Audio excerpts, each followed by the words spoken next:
Another day in the 80s on Thursday. Wednesday, we set a record with a high temperature of 87 degrees in the Twin Cities. After a winter that seemingly would not end, local golf courses like Brooklyn Park's Edinburgh, USA welcomed back golfers this week. As Delane Cleveland reports, people playing the course this season will notice a few new features to help improve the experience.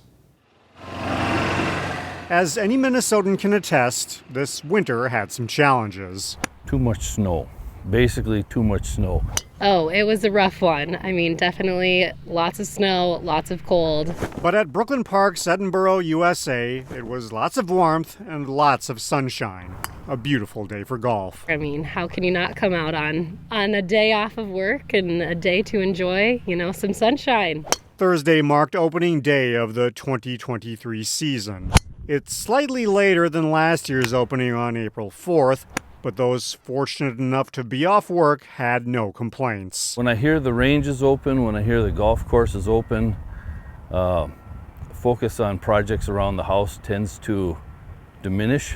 The fact that Edinburgh could even open this week is something of a minor miracle that didn't seem possible at the start of April. 82 degrees changes a lot of things as far as the dryness of the course, and obviously we had a lot of snow even on Monday. The back nine was pretty much full of snow. Warmer weather this week moved up their timetable, and it didn't take long for them to be booked solid. Yet if perfect weather wasn't enough, Edinburgh made a $35,000 investment to help improve the experience. And there's a new feature at Edinburgh that they've never had before. Every single one of the golf carts has a built-in GPS system. We have a bunker out here, so if you tap on that, it tells you 250 to the bunker, 283 to the hole. So it's got a lot of cool features. Cool features that also allow golfers to play music and order food. Good to hear, your music that you like to listen to while you golf, and that's great. And so nice to be able to put your orders in online ahead of time. Unfortunately, the one thing it won't do is drastically improve your game. In Brooklyn Park, Delane Cleveland, CCX News. A judge sentenced a woman this week for a deadly crash in Maple Grove in which investigators say she was driving drunk at more than 120 miles per hour. 23-year-old April O'Leary of Osseo pleaded guilty to criminal vehicular homicide and criminal vehicular operation. State Patrol investigators determined that O'Leary caused a chain reaction crash involving 3 vehicles in which one driver, a 67-year-old woman from Dayton, was killed and another, a 43-year-old Rogers man, was severely injured. That crash happened last September on westbound County Road 81 near Maple Grove Parkway. O'Leary received a 4-year sentence in line with state sentencing guidelines.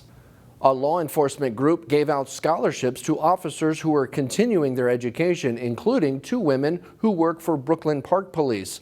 This comes as departments everywhere struggle to hire new officers, and some say any way to keep and fill those jobs is key. Dawn Syseth had quite a view Wednesday afternoon. That is exciting to see. When I looked to my left and I saw all women, I'm not gonna lie, it was beautiful to see. The Brooklyn Park School Resource Officer was among 6 Twin Cities police employees who received scholarships from the Law Enforcement Opportunities Board. She's working on a bachelor's degree in criminal justice at Concordia in St. Paul. Her Brooklyn Park co-worker, Samina Ahmed, also received a scholarship to help her finish her law enforcement degree from Hennepin Tech. She's currently a data analyst with Brooklyn Park PD, but hopes to be a police officer very soon. It was always there. It was something I always wanted. But seeing our officers and just the way that they work with the community, the way that they address mental health, it felt like what I needed to do. The LEO board joined with officers from many departments to congratulate the recipients, who also heard words of encouragement from Hennepin County Sheriff Dewana Witt. There will be times where you're asked to conform to a system. There will be times you're asked to conform to fit in. But remember, when we're talking about true diversity, you are good enough just by being who you are. Brooklyn Park police leaders want women to make up 30% of the force by 2030, but they're having a difficult time finding anyone interested. We have a hiring process open right now. We have 6 people apply. 6. I mean, that's unheard of. But opportunities like those Syseth and Ahmed have could be enough to turn the tide. We pride ourselves on individuality. Everybody is their own person. We all bring unique traits to the table, and that's really what makes our department great. It's not that we're all acting the same, it's that we all bring different experiences and walks of life into the job, and it makes it incredible. The Law Enforcement Opportunity Board will host its annual career fair coming up in October. That happens at Metro State University.